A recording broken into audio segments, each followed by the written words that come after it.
우리 모두 다 같이 자리에서 일어나서 함께 찬양하겠습니다. 찬양할 때 지성소로 들어갈 수 없는 우리 죄인들, 우리 그런 자격 없는 우리들을 보좌 앞으로 담대히 나아가실 수 있게 십자가의 보혈로 씻어주신 그 하나님의 은혜를 생각하며 우리 함께 찬양하겠습니다.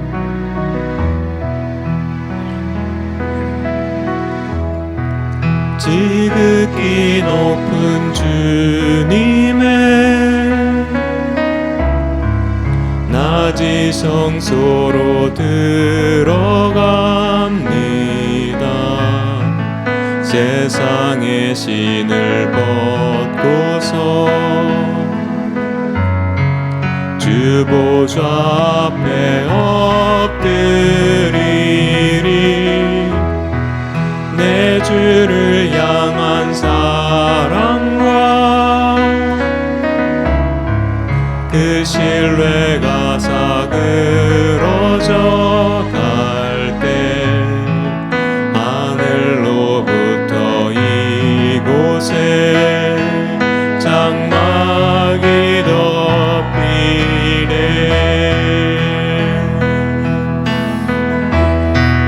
이곳을 덮으소서. 이곳을 비추소서. 내 안에 무너졌던 모든 소망 다 회복하리니.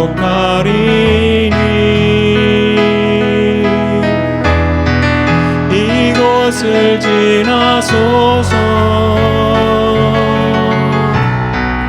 이곳을 만지소서. 내 안에 죽어가는 모든 예배 다 살아나리라.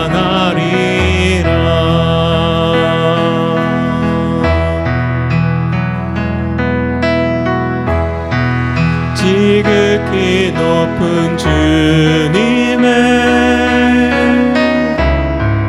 낮이 성소로 들어갑니다. 세상의 신을 벗고서 주 보좌 앞에 엎드리리. 내 주를 향한 사랑과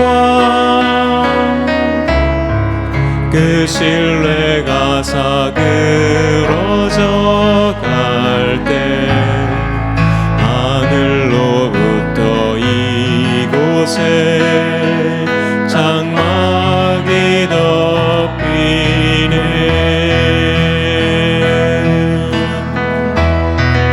이곳을 덮으소서. 이곳을 비추소서. 내 안에 무너졌던 모든 소망 다 회복하리니. 이곳을 지나소서. 이곳을 만지소서. 내 안에 죽어가는 모든 예배 다 살아나리라. 이곳을 덮으소서. 이곳을 덮으소서. 이곳을 비추소서. 내 안에 무너졌던 모든 소망 다 회복하리니. 이곳을 지나소서. 이곳을 만지소서.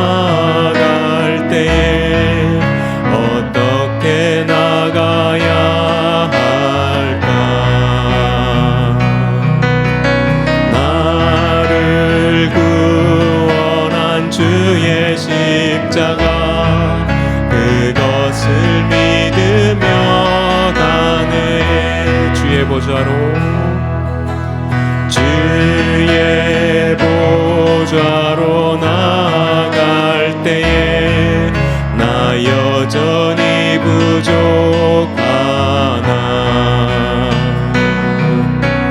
나를 품으신 주의 그 사랑 그것을 믿으며 가네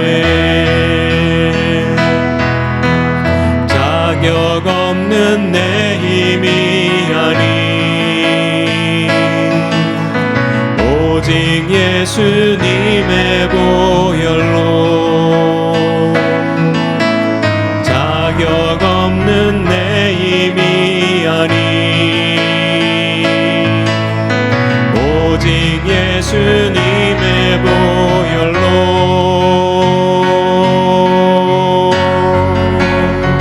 십자가의 보혈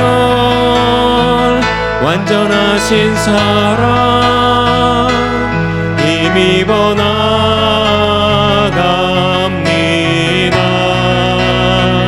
십자가의 보혈 완전하신 사랑 힘입어 예배합니다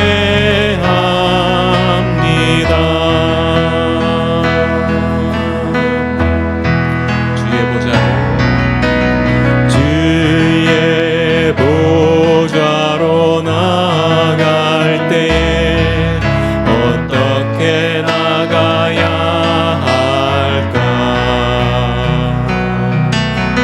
나를 구원한 주의 십자가 그것을 믿으며 가네 주의 보좌로 주의 보좌로 나아갈 때에 나 여전히 부족하나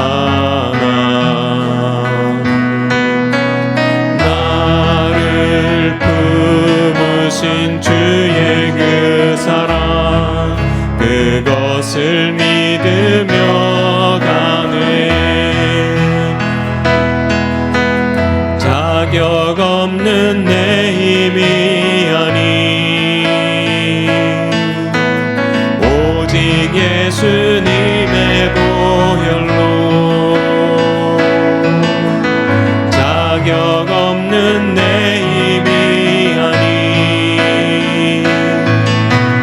오직 예수님의 보혈로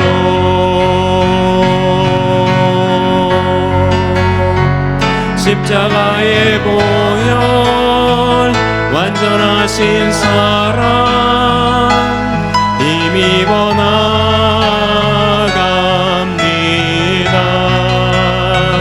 십자가의 보혈 완전하신 사랑 힘입어 예배합니다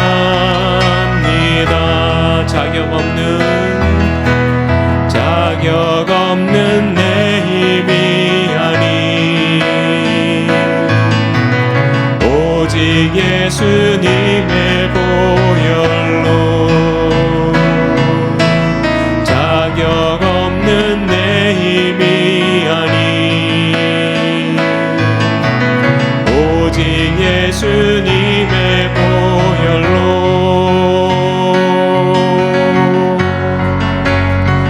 십자가의 보혈 완전하신 사랑 힘입어 나갑니다 십자가의 보혈 완전하신 사랑 힘입어 예배합니다 십자가의 보혈 완전하신 사랑 힘입어 나갑니다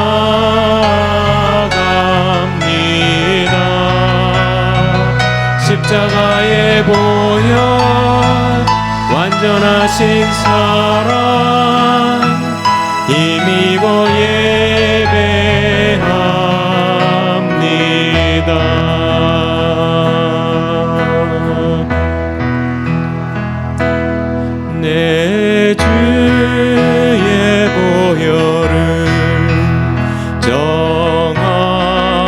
보고 정하다 내 죄를 정케 하신 주 나로라 하신다.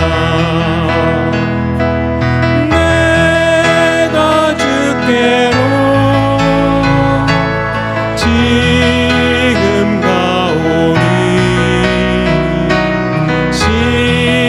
십자가의 보혈로 날 씻어 주소서.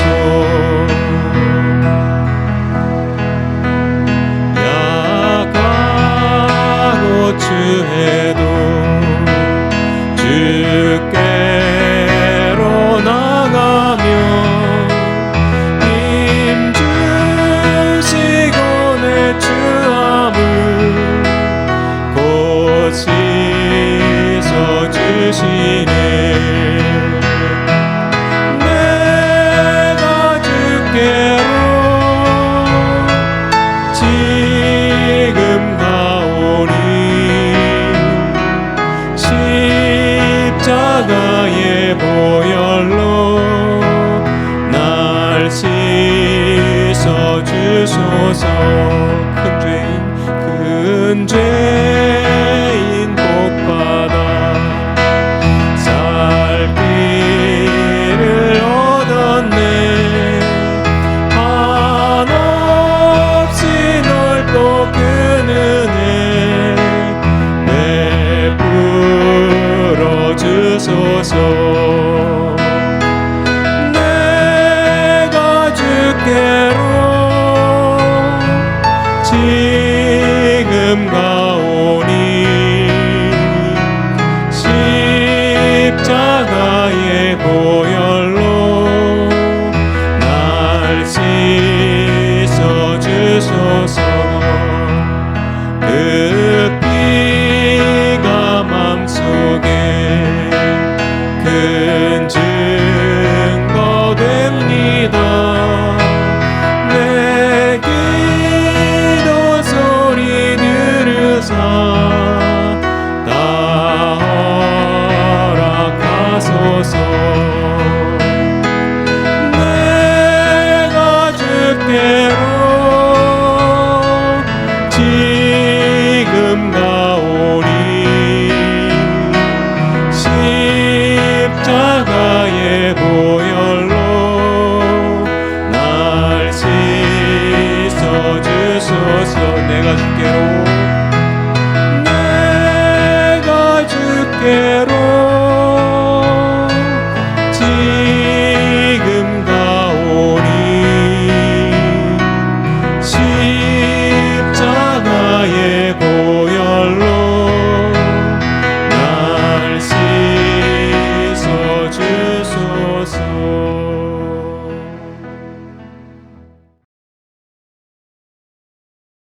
오늘도 여러분들 모두에게 하나님의 크신 은혜가 함께하기를 간절히 소망합니다. 우리가 계속해서 하나님께서 얼마나 좋은 분이신가라고 하는 것을 살펴보고 있는데요. 특별히 우리의 연약함에도 불구하고 날마다 우리 가운데 은혜를 베푸시고 우리에게 긍휼을 베푸시고 우리를 버리지 아니하시며 또한 우리에게 귀한 사명까지 맡기시는 그 하나님의 긍휼과 은혜와 사랑에 대해서 우리가 계속해서 살펴보고 있습니다. 여러분들 인생은요, 종종 말씀드리지만 하나님의 그 무한한 은혜와 사랑을 다 알 수 없는 게 바로 인생의 모습입니다. 우리가 찬양한 것처럼 그 크신 하나님의 사랑 다 기록할 수 없고 말로 다 표현할 수 없는, 우리가 그런 것 있죠. 진짜 멋있는 거 보면 그냥 말문이 막힌다 그러는 것, 진짜 맛있는 거 보면 뭐라고 표현할 수 있는 언어가 없다는 것, 그것이 바로 하나님의 사랑이며 하나님의 능력이며 하나님의 은혜이며 하나님의 지혜이며 하나님의 영광이며 하나님의 모든 속성인 줄 압니다. 다만 우리는 그냥 아는 것 조금 가지고서 우리가 흔히 말하는 세 발의 필 정도 하나님을 아는 것, 그것보다도 못되게 겨우 조금 아는 것을 가지고 하나님을 만났다 그러고 그거 가지고 기뻐할 수 있고 그거 갖고 충분히 하나님의 어떤 분이시를 조금이라도 그래도 느낄 수 있고요. 그리고 하나님을 찬양하며 예배할 수 있는 것입니다. 오늘 우리는 참 많은 걸 받은 것 같지만요, 하나님의 그 영광과 그 하나님의 능력과 하나님의 지혜에 비하면 너무도 아주 작은 거라는 겁니다. 그것 받고도 그 하나님을 아는 것이 너무도 기쁘고 그 은혜가 너무도 감사한데, 우리가 진정 그 하나님의 그 사랑과 은혜와 그 크기를, 그 영광을 더 많이 깨닫게 되어지면 우리는 가슴이 벅차서 아마 폭발할지도 모를 것입니다. 그게 바로 하나님의 사랑이며 하나님의 은혜입니다. 오늘도 하나님이 우리를 때를 따라 베푸시는 은혜를 베푸신다라고 하는 제목으로 우리가 함께 하는데요, 여러분들, 우리는 많은 하나님의 은혜 하면 자꾸 십자가 사랑에 대한 모습들, 가장 진짜 큰 것들은 안다고 하면서도, 그걸 크다고 하면서도 우리의 삶 속에 실제적으로 우리가 고백하는 은혜를 보면 우리의 삶의 현실 속에서, 현장 속에서 느끼는, 거기서 경험하게 되어지고 거기서 체험하는 그러한 은혜에 대한 감사와 고백이 더 많은 것을 우리는 보게 되어집니다. 여러분들, 진짜 하나님 앞에서 우리가 감격하며 진짜 기뻐하고 더 크게 기뻐하고 더 감사하고 우리의 삶을 바꿨어, 그런 감사가 뭡니까? 그런 역사가 뭡니까? 그런 은혜가 어떤 것이었습니까? 우리의 막혔던 문제가 해결되는 것이었습니까? 물론 그런 모습을 통해서도 우리의 삶의 어떤 현상은 바뀌어질 수 있을 것입니다. 그런데 오늘 우리를 죄악에서, 또한 오늘 우리의 삶의 방향을, 우리의 사랑의 방향을 틀어놓은 것은 무엇입니까? 진정 너무 기뻐서 주님을 찬양할 수밖에 없고 눈물을 흘릴 수밖에 없었고, 그 눈물이 내가 주체하고 싶어도 주체할 수 없는 그때는 환경적인 모습 속에서 주어지는 그러한 현상적인 모습들이 아닌 하나님의 구원의 은총을 경험했을 때라는 겁니다. 그러면 구원받았으니까 그 구원의 은총을 경험함으로 끝난 것이냐? 아니요. 그러한 하나님의 은혜는 그 순간에 그 구원의 은혜를 경험하지만 우리의 죄악과 우리의 연약함이 속죄함을 통해서 끊임없이 우리의 삶 속에 주어지는 것이 바로 하나님의 은혜입니다. 그래서 그때마다 우리는 하나님께서 우리에게 베풀어 주시는 그 놀라운 십자가의 은혜와 그 사랑을 경험할 수 있게 되어지는 것입니다. 또한 말씀을 통해서 하나님의 위대하심, 하나님의 거룩하심, 그것을 경험하고, 또한 삶의 현장을 통해서 하나님이 우리와 함께 하시는 그 역사를 경험하면서 우리는 하나님 앞에 은혜를 고백하며 나갈 수 있게 되어지는 것입니다. 자, 오늘 히브리서의 말씀을 보면 여러분들, 초대교회나 특별히 우리들 모두에게도 항상 하나님을 섬기는 데 있어서는 언제나 고난이 따릅니다. 특별히 히브리서의 말씀을 통해서 보면 고난 가운데 있는 믿음의 백성들에게, 또한 여러 가지 지적인 유혹이 있는 그 이스라엘 백성들에게, 유대인들에게 믿음의 확신을 가지게 하고 장래의 소망을 가지게 하고 믿음에 흔들리지 않도록 격려와 북돋움을 주는 것이 바로 이 히브리서의 말씀입니다. 자, 오늘 4장 1절의 말씀도 보면은요, 뭐라고 고백하냐면 4장 1절에 이렇게 말씀합니다. 그러므로 우리는 두려워할지니 그의 안식에 들어갈 약속이 남아있을지라도 너희 중에는 혹 이르지 못할 자가 있을까 함이라. 자, 우리는 아직까지 우리는 하나님의 안식에, 하나님의 천국에, 하나님의 구원에 들어갈 수 있는 약속이 우리 안에 있는데, 그런데 우리가 뭘 두려워하라고요? 그 약속에 들어가지 못할까 봐 두려워하라고 하는 겁니다. 우리에게 주어진 그 구원의 기회, 말씀을 통해서 주어지는, 복음을 통해서 주어지는 그 구원의 기회를 놓치지 않도록, 거기에 들어가지 못할까 우리는 날마다 두려워하는 마음으로 살아가라고 하는 것입니다.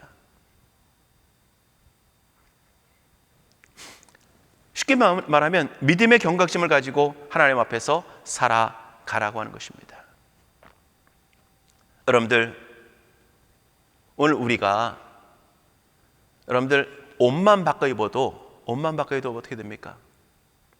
우리의 행동을 조심합니다. 지금은 자리에 없지만 제 아내가 옷을 달아주면서 항상 하는 말이 있어요. 교회 갈 때까지 구겨지지 않게 하라는 거예요.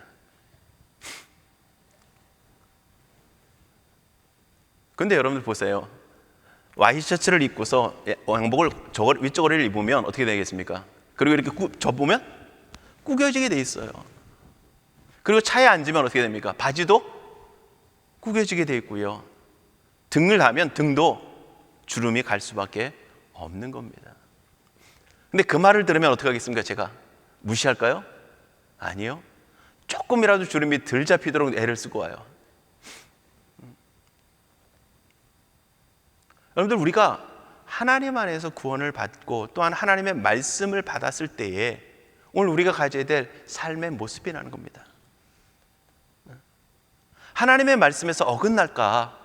하나님의 그 뜻에서 우리의 삶이, 우리의 마음이 벗어날까? 날마다 경각심을 가지고 우리는 살아가야 한다는 것입니다. 왜 그러느냐?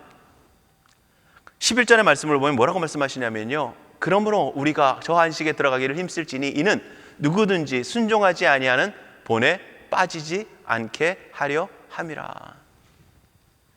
출애굽한 이스라엘 백성들, 광야의 40년 동안 다 죽은 사람들, 광야에서 죽은 사람들, 그 사람들을 순종하지 아니하는 본이라고 얘기하고 있습니다. 그 사람들처럼 우리도 빠지지 않도록 하기 위해서 우리는 믿음의 경각심을 가져라 라고 말씀하신 겁니다. 여러분들, 이스라엘 백성들이 출애굽은 했지만 약속의 땅인 가나안 땅에 들어가지 못했습니다. 그리고 광야에 다 죽었어요. 여호수아와 갈렙 두 사람 빼고는 다 광야에서 다 죽었습니다. 그러면서 하시는 말씀이 뭡니까? 너희도 말씀을 듣지만 그 말씀이 믿음으로 우리 안에 역사되어져서 구원에 이르지 못하고 약속의 땅에 들어가지 못하는, 천국에 들어가지 못하는 사람들이 있다는 것입니다. 또한 말씀에서 그 말씀대로 살아가지 못하는 삶의 연약함들이 오늘 우리 안에 있다는 것입니다.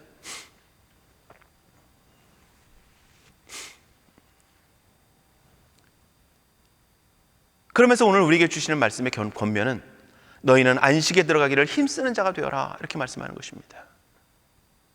미끄러지지 않을 뿐만 아니라 멀어질 뿐만 아니라 불순종뿐만 아니라 하나님의 말씀에 순종하는 사람, 하나님의 말씀에 날마다 그 뜻에 합치도록 일치하도록 우리를 구별하여 드리기를 힘쓰는 그러한 사람이 되라고 말씀하고 있는 겁니다. 여러분들, 우리가 하나님의 앞에 예배를 드리고 은혜를 받았다 그러면 은혜를 받는 것이 끝나는 것이 아닙니다. 우리는 은혜를 받으면 항상 하는 것이 있습니다. 거기서 뭘 하게 되냐면, 하나님, 내가 이제 이 받은 바, 주신 바 말씀을 따라 내가 하나님의 뜻대로 살겠습니다. 다짐하며 결단합니다. 그리고 그 결단한 대로 살아가기를 우리는 애쓰며 살아가게 되어집니다. 그러한 삶의 애씀이 오늘 우리 안에 반드시 있어야 된다라고 우리에게 말씀하고 계신 것입니다. 여러분들 보세요. 이스라엘 백성들이 가나안 땅에 들어가진 이유를 오늘 성경은 뭐라고 말씀하고 있습니까? 불순종이다 라고 얘기합니다. 불순종이다 라고 얘기해요. 6절의 말씀을 보니까요, 이렇게 말씀하고 있는데요, 그러면 거기에 들어갈 자들이 남아있거니와 복음 전함을 먼저 받은 자들은 순종하지 아니함으로 말미암아 들어가지 못하였으므로. 여기서 복음 전함을 먼저 받은 자들이 누굽니까? 이스라엘 백성들 얘기하고 있는, 광야에서 있는 이스라엘 백성들. 그들은 보세요, 애굽에서 그 하나님의 10가지의 재앙을 경험한 사람들이고요, 홍해를 건너 하나님의 구원의 역사를 경험한 사람들이고요, 그 하나님의 시내산 불꽃 가운데 임하셔서 하나님의 말씀을 주시는 그 장엄한, 그 엄청난 현장을 목격한 사람들이고요, 날마다 만나와 메추라기로 내리시는 하나님의 역사하심의 손길을 경험하며 누리며 살아가는 사람들이고요, 구름 기둥과 불 기둥으로 역사하시는 하나님의 은총을 누리는 사람들입니다. 그런데 그들이 가나안 땅에 못 들어갔다는 겁니다. 왜? 순종하지 아니함으로. 불순종이라고 하는 거예요. 무엇에? 하나님의 언약에, 하나님의 말씀에, 하나님의 약속에 순종하지 아니함을 통해서.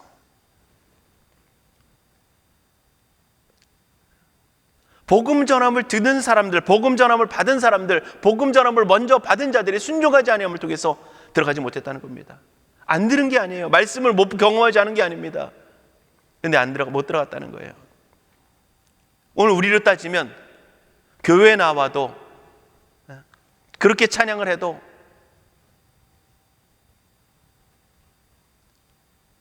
그렇게 헌신을 해도 그렇게 하나님의 은혜라고 이야기해도 하나님의 나라에 들어가지 못할 사람이 있다라고 말씀하시는 겁니다. 여러분들 보세요. 예수님께서 말씀하신 씨 뿌리는 비유를 통해서 보면 모습을 뭐라고 말씀합니까? 길가와 돌짝밭과 가시떨기와 좋은 땅이라고 얘기합니다. 그곳에 모든 곳에 다 씨앗이 뿌려집니다. 길가에 뿌려지죠. 어떻게 됩니까? 새들이 와서 곧바로 먹어버리죠. 새들이 와서 곧바로 먹어봅니다. 그것을 예수님이 뭐라고 말씀하시냐면 복음을 들었지만 깨달음이 없는 사람들이다. 깨달음이 없는 사람들.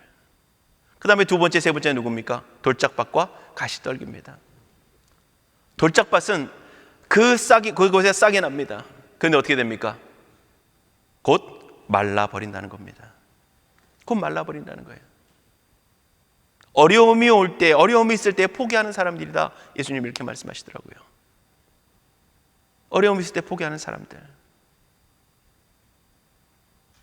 교회 가운데 교회 나왔던 사람들이 다 한 번이라도 나왔던 사람들이 다 머물러 있었으면 교회는 차고 넘칠 것입니다.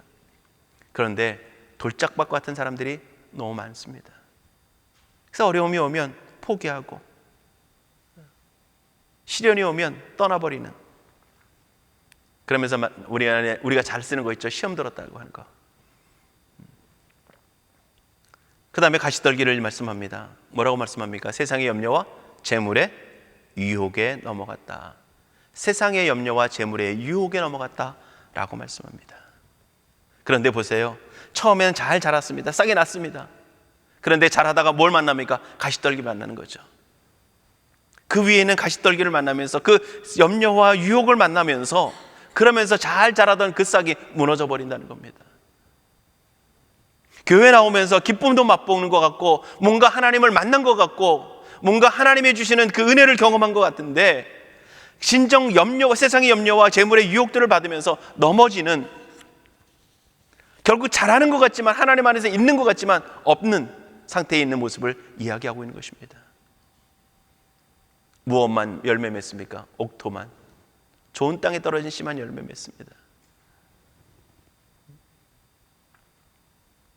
여러분들, 하나님의 말씀을 들었지만 하나님의 약속의 땅에 들어가지 못하는, 그들은 순종하지 않은, 불순종하는 그런 사람들을 얘기하고 있고요.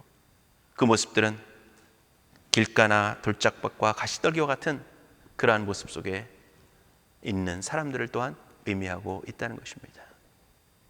첫 번째는 불순종이고요. 두 번째는 뭡니까? 완고함입니다. 완악함이라는 거예요. 사실 두 가지가 다 연결되어집니다. 불순종과 완고함은 결국 같이 연결되어지긴 합니다. 완고함이라고 하는 것은 뭡니까? 마음의 강팍함을 얘기하고 있습니다. 7절의 말씀을 보면은요, 7절의 말씀을 보면 뭐라고 되어 있냐면, 오랜 후에 다윗의 글에 다시 어느 날에 나를 정하여 오늘이라고 미리 이같이 일렀으되 오늘 너희가 그의 음성을 듣거든 너희 마음을 완고하게 하지 말라 하였나니 라고 하는 겁니다. 너희의 마음을 완고하게 하지 말아라. 시편 95편의 오늘 말씀을 인용한 건데요, 뭐라고 고백합니까? 그는 우리의 하나님이시여 우리는 그의 기르시는 백성이며 그의 손이 돌보시는 양이기 때문이라. 너희가 오늘 그의 음성을 듣거든 너희는 무리바에서와 같이 또 광야의 마사에서 지냈던 날과 같이 너희 마음을 완악하게 하지 말지어라. 마사라고 하는, 무리바라고 하는 그곳에 물이 없을 때에 하나님의 역사하심을 인정하지 못하고 원망하던 곳이고요, 광야에서 끊임없이 하나님을 원망하며 불평하며 그들의 마음이 굳어진 마음으로 하나님의 역사하심을 인정하지 못하는 그런 완악한 마음들. 하나님의 역사하심을, 하나님의 말씀대로 역사하셨지만 또 오늘도 하나님이 주는 약속을 그들의 마음에 완고함으로 받아들이지 않는 그러한 모습들. 또한 여러분들, 오늘 우리는요, 우리 나름대로의 기준을 가지고 있습니다. 우리 나름대로의 지식을 갖고 있습니다. 우리의 나름대로 삶의 기준을 가지고서 우리는 살아갑니다. 그런데 거기에 하나님의 말씀이 들려질 때에, 하나님의 언약이 들려질 때에 그 언약으로 우리의 삶의 기준을 바꾸고 하나님의 말씀으로 우리의 삶의 방향을 바꾸지 않는 그 마음이 바로 완고함이며 완악함인 것입니다. 여러분들, 인생은요, 어린아이도 어떻습니까? 아주 작은 어린아이도, 인생에 별로 경험이 없는 그 어린아이도 어떡합니까? 지가 하고 싶은 대로 하겠다고 뭐 하죠? 울고 떼쓰잖아요. 물론 기질 따라 틀리겠지만 어떤 애들은 마저도 안 그치잖아요. 포기하지 않잖아요. 맞는 순간 잠시 변한 것 같지만 그 마음에는 포기하지 않고 자기의 뜻을 결코 이루려고 하는 그 마음들, 그게 바로 완고함, 완악함이라고 하는 거예요. 아이들한테 이런 말을 쓴다면 여러분들이 이해할지 모르시겠지만 그 마음을 또한 강팍함이라고 얘기하고 있는 것입니다. 그 마음이 우리들의 마음이라는 거예요. 우리 안에 있는 마음인 것입니다. 그 마음이 이스라엘 백성들에게만 있었다면 하나님은 우리에게 이렇게 말씀하지 않을 거예요.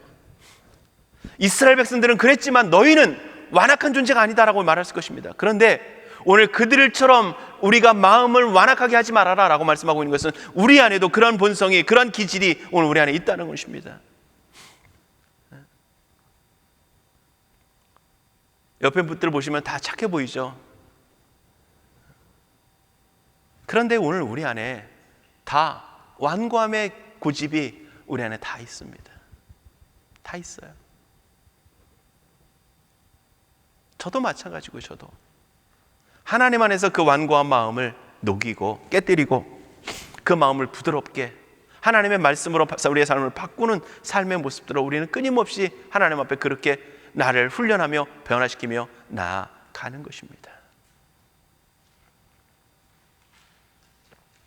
그래서 불순종의 모습을 통해서 또한 완고함을 통해서 하나님의 말씀을 거절하고 그들은 하나님의 언약에 들어가지 못했던 것입니다.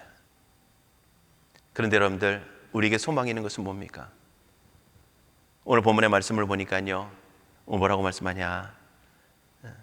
하나님께서 우리를 도우신다. 예수 그리스도께서 우리를 도우신다. 예수 그리스도께서 우리를 도우신다. 근데 보세요, 도우시는데 어떤 직분으로, 어떤 모습으로 도우시느냐? 뭐라고 표현하냐면 대제사장이신 예수 그리스도가 우리를 도우신다. 14절에도 보면요, 그러므로 우리에게 큰 대제사장이 계시니 승천하신 이 곧 하나님의 아들 예수라. 대제사장이신 예수 그리스도, 이렇게 얘기하고 있고요. 15절의 말씀을 보면 우리에게 있는 대제사장은 우리의 연약함을 동정하지 못하실 이가 아니요 모든 일에 우리와 똑같이 시험을 받으신 이로되 죄는 없으시니라. 오늘 우리의 연약함을 도우시는 분이라고 분명히 말씀합니다.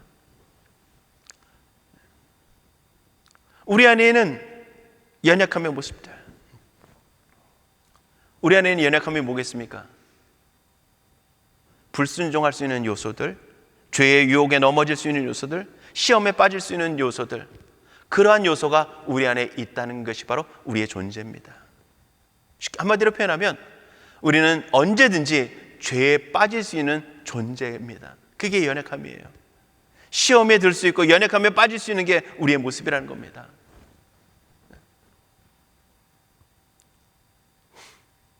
여러분들, 오늘 우리 모두, 저부터 시작해서 우리 모두 다 연약함에, 시험에, 유혹에 빠질 수 있는 게 바로 우리의 존재입니다. 목사는 시험 안 들까요? 아니요, 결코 그렇지 않습니다. 목사도 연약한 존재예요. 뭘로 버팁니까? 하나님의 은혜로. 그걸로 버티는 거예요. 우리 모두 마찬가지입니다. 하나님의 도우심으로, 하나님의 은혜로, 하나님의 역사심으로 우리는 버텨나가는 것입니다. 그런데 더 놀라운 것은, 더 무서운 것은 우리도 연약한 우리 안에 있는데 외부적으로 사탄의 공격이 끊임없이 우리를 유혹해오고 있다는 겁니다. 이스라엘 백성들에게서 보면은요, 출애굽한 이스라엘 백성들에게는 뒤에 따라오는, 함께하는 소수민족들이 있습니다. 주변 사람들이 같이 이스라엘 백성들과 따라 나왔어요. 그리고서 그들이 불평하고 원망하는 모습들이 누구에게까지? 이스라엘 백성들에게 영향을 미치게 됩니다. 그들이 그 소수민족들이 불평하면 이스라엘 백성들이, 믿음의 사람들이, 하나님의 역사를 경험한 사람들이 그들의 연약함을 오히려 뒤로하고 그들을 하나님의 말씀으로 권면하고 돌이킬 수 있도록 도와줘야 되는데, 오히려 이스라엘 백성들이 그들의 연약함에, 그들의 불평에 함께 동조하고 이스라엘 백성들이 함께 유혹에 넘어가고 있다는 겁니다. 여러분들 보세요. 사단은요, 우리의 연약함을 너무도 잘 압니다. 우리의 연약함을 너무도 잘 알아요. 우리가 어디에 취약한지, 어떨 때 우리가 넘어지는지 너무 잘 알아요. 그래서 때로는 두려움으로, 때로는 아픔으로, 때로는 슬픔과 고통으로 두렵게 하면서 우리를 유혹하기도 하고요. 때로는 달콤함으로, 때로는 편안함으로, 때로는 화려함과 아름다움과, 때로는 적당함이라고 하는 것을 가지고 우리를 끊임없이 유혹해 옵니다. 어떻게 해요? 하나님과 멀어지게 하는 겁니다. 하나님을 향한 우리의 마음에 두려움을 가지지 못하게 하는 것입니다. 하나님을 향한 경건의 열정들이 우리 안에 점점 타오르지 못하고 뜨거워지지 못하고 우리의 마음속에서 수그러들도록 만드는 것이 바로 사단의 유혹이라는 겁니다. 편안함이라고 하는 걸 통해서, 적당함이라고 하는 것을 통해서, 달콤함이라는 것을 통해서, 때로는 두려움이라고 하는 것을 통해서 우리가 하나님 앞에 나가는 그 마음을 주저하게 만드는 거예요.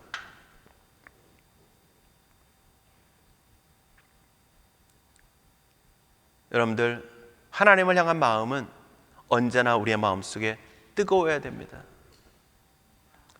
인생의 마음은 물론 그러지 못하는 것이 인생의 모습입니다. 왜?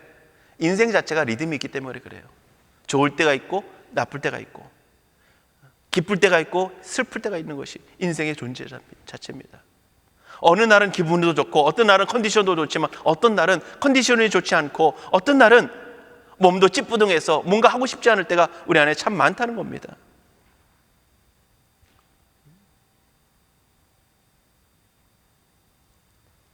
그런데다가 우리는요, 점점 우리의 신앙 속에서 어떤 모습들이 자리하고 있냐면, 열심을 내는 사람들을 보면 광신도라 그래요. 좀 하나님 앞에 뜨거운 마음을 가지고 있으면 좀 튄다 그러죠.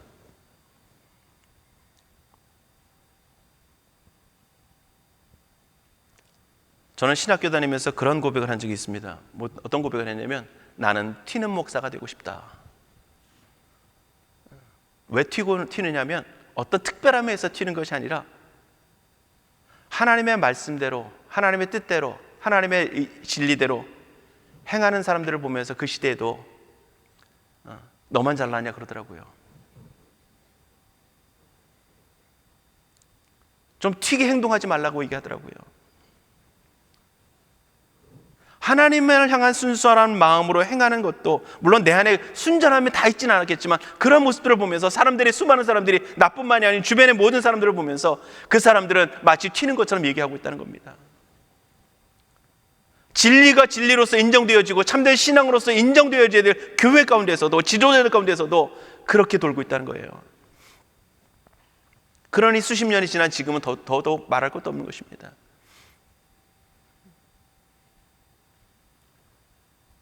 하나님을 향한 진정 뜨거운 열심, 뜨겁게 기도하면, 소리내 기도하면, 아니면 깊이 기도하면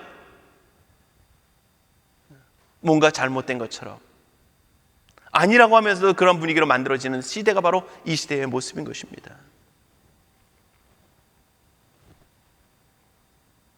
그러면서 사람들은요, 점점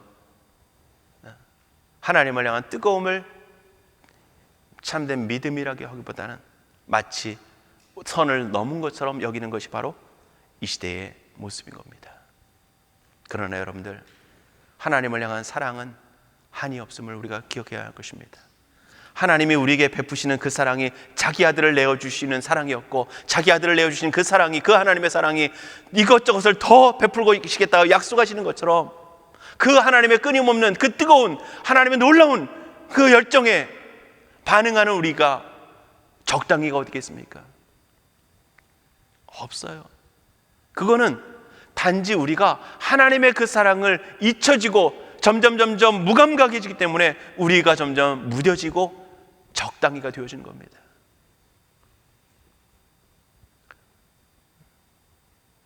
여러분들, 몸은 많이 못 움직여도 우리는 마음은 뜨거울 수 있어요. 그런데 몸과 함께 마음도 식어지면 우리는 뜨뜻한 미지근한 입에서 토해버리는 존재로 변질될 수 있다는 것입니다. 수많은 사람들이 그래서 나타나는 모습들이 뭐냐면 배교입니다. 연약함에 빠져서, 사단의 유혹에 빠져서 배교의 자리로, 오늘 우리의 연약함, 끊임없이 죄를 범할 수 있는 그러한 연약함에 오늘 사단은 끊임없이 공격해 오지만 그 공격으로부터 우리를 지켜주시고 우리를 보호해 주시고 우리를 붙들어 주시는 그것이 바로 하나님의 은혜라는 것입니다. 또한 오늘 우리 안에는 그 죄성과 연약함이 끊임없이 그 유혹과 만날 때 물 만난 고기처럼 우리는 그 죄성으로 인하여서 죄악에 나도 모르게 죄길로 흘러가는 마음을 주체할 수 없음을 우리는 분명히 기억할 수 있어야 할 것입니다. 자, 그러면 오늘 중요한 것은, 오늘 그러면 주님이 우리를 도우신다라고 말씀하는데, 주님이 우리를 도우신다라고 하는데, 여러분들 이 도우심이라고 하는 것은 과연 뭘까? 자, 도움이라고 할 때, 도움이라고 하는 것은 우리의 부족한 부분, 우리의 연약한 부분을 채워준다는 겁니다. 자, 그런데 일반적인 도움을 준다 그럴 때의 모습들은 모든 면에 있어서 부분적입니다. 쉽게 말하면 배고플 때 우리의 도움은 뭡니까? 음식과 음료겠죠. 피곤할 때의 우리의 도움은 쉴 수 있는 그 시간이 우리에게 도움인 것이고요. 아플 때의 우리의 필요는, 우리의 도움은 뭐겠습니까? 우리를 치료해 주는 거겠죠. 슬플 때의 필요는 우리를 위로해 주는 것입니다. 외로울 때 필요는 함께 곁에 있으면서 위로가 되어 주는 것이고요. 여러분들, 이 세상에서 우리가 좀 전에 열거한 것만 해도 다 한순간에 채워질 수 있는 건 아무것도 없습니다.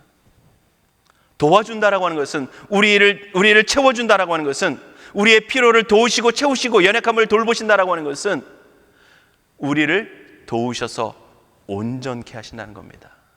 완전케 하신다는 거예요. 그럼 여러분들 보세요. 물론 예수님께서, 하나님께서 우리의 삶의 필요를 따라서 때로는 배고플 때 먹을 것을 주시고 우리가 공부하고 힘든 때에 그 문제를 해결하게 하시는 그러한 은혜도 있지만, 우리를 가장 온전하게 하시는 하나님의 필요가 뭐겠습니까? 그것은 바로 우리를 변화시키시는 하나님의 은혜를 통한 구원을 주신다는 겁니다. 그러기 위해서 오늘 우리가 반드시 생각해야 할 게 뭐냐면, 오늘 우리가 어떤 존재로 지음받았냐는 겁니다. 다시 말하면 이것을 우리는 뭐라고 표현할 수 있냐면, 우리를 부르신, 우리를 창조하신 창조의 목적이 무엇이냐는 겁니다. 여러분들, 인생은 창조의 목적대로 세워졌을 때에, 하나님이 우리를 창조하신 그 창조의 모습대로 세워졌을 때 그는 완전한 존재가 되어지는 것입니다. 그러면 주님이 우리를 도우신다라고 하는 것은, 우리의 연약함을 도우셔서 채우신다라고 하는 것은, 우리의 필요를 채우신다는 것은, 우리를 죄악 가운데서 있으면서 부패하여, 죄악 가운데 있으면서 부패하여 하나님과 멀어졌던 우리를 하나님의 창조의 목적의 자리로 다시금 돌려놓는 것, 그게 바로 우리를 도우신 겁니다. 그게 하나님의 채우심이에요. 여러분들, 하나님께서 우리 인간을 창조하실 때 뭘 하십니까? 창조주로서 우리 가운데 역사하시고요, 창조주로서 우리를 만드시고요, 우리에게 생기를 불어넣어서 생명이 되게 하시고요, 그러면서 거기서 하시는 모습이 뭐냐면, 끊임없는 하나님의 은혜의 공급을 통해서 하나님과 사귐의 자리로 나가게 하셨고요, 또한 하나님과 사귐을 가질 뿐만 아니라 다스리고 정복하고 충만하고 번성하면서 모든 만물들을 다스리라고 하는 하나님의 삶의 명령을 주신 것입니다. 그러면 오늘 우리가 창조의 목적으로 돌아간다는 것은요, 하나님의 형상이 회복되어지는 그 본질적인 모습으로 돌아간다는 것이고요, 또한 하나님과 깊은 사귐의 관계가 맺어진다는 것이고요, 또한 하나님의 뜻을 따라서 번성하고 다스리고 충만해가는 그런 하나님의 역사심을 따라 살아가는 삶의 모습들이 되어질 때 우리는 온전한 존재가 되어진다는 것입니다. 그게 하나님이 우리를 예수 그리스도를 통해서 채우시는 하나님의 은혜입니다. 여러분들, 우리는 하나님이 어떤 분이신지를 우리가 기억해야 되는데, 하나님이 어떤 분이신지를 말씀하시면서 많이 말씀하시는, 반복해서 말씀하시는 것 중에 하나가 바로 너희는 창조주를 기억하라는 겁니다. 이게 굉장히 큰 의미가 있는데요, 여러분들 창조주라고 하는 것은 뭡니까? 일반적으로는 만드셨다라고 하는 겁니다. 지으셨다라고 하는 것입니다. 그런데 좀 더 나가보면요, 그분은 도움이 필요 없다는 겁니다. 그분은 스스로 계신다는 겁니다.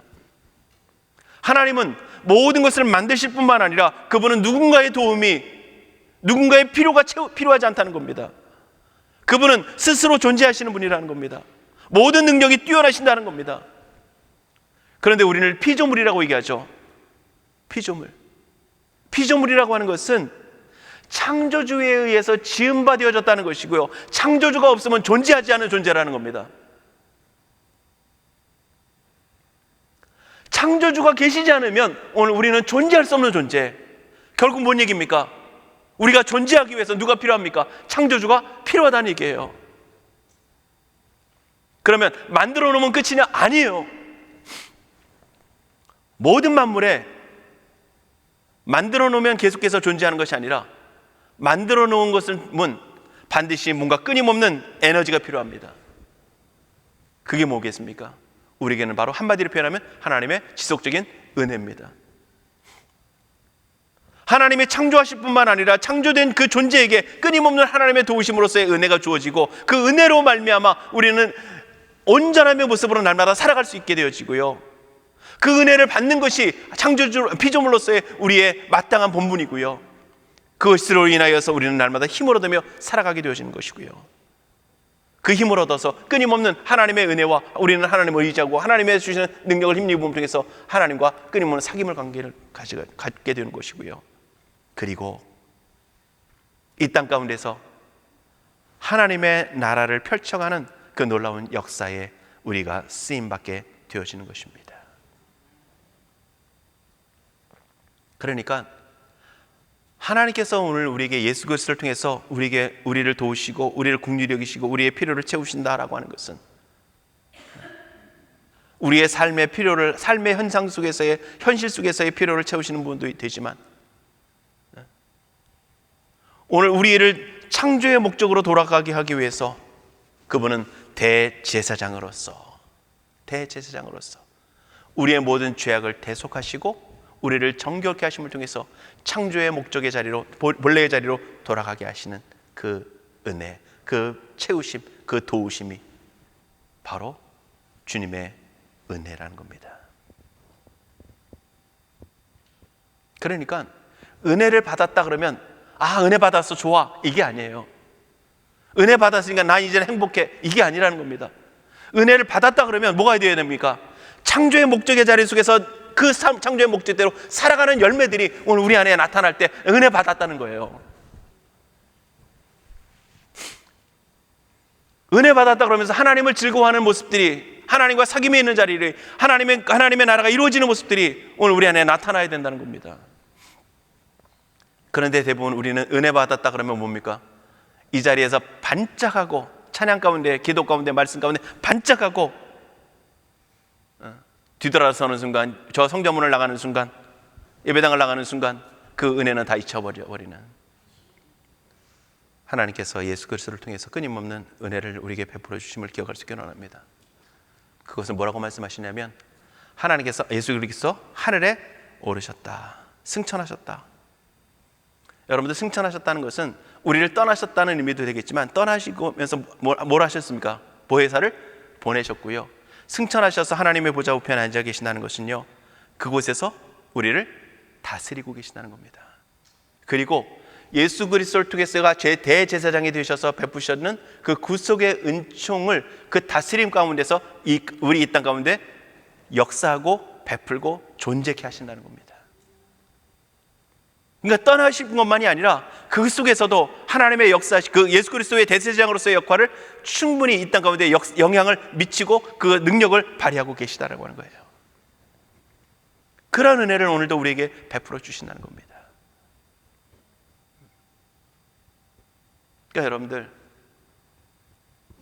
하박국 선지자가 고백하는 것처럼 우리의 뭐가 없죠? 외양간에 송아지가 없고 아무것도 없어도 기뻐할 수 있고 여호와로 인해 즐거워할 수 있는 것, 그것은 바로 이러한 예수 그리스도를 통해서 채우시는 하나님의 은혜가 있음을 느낄 때에, 그것을 고백할 때에 오늘 우리는 하나님의 은혜로 인정하면서 즐거워하며 기뻐할 수 있는 것입니다. 오늘 그러한 은혜가 저와 우리 안에 충만할 수 있기를 원하고요. 오늘도 우리를 베푸시고 우리를 돌보시는 하나님의 은혜가 오늘도 여러분들 모두에게, 비록 여러분들의 삶의 환경이 어떠한 모습 가운데 있다 할지라도 그 은혜가 오늘 우리 안에 있음을 다시 한번 기억하며 감사하며 감격하며 나아가는 우리 모두가 될 수 있기를 주님의 이름으로 축복합니다.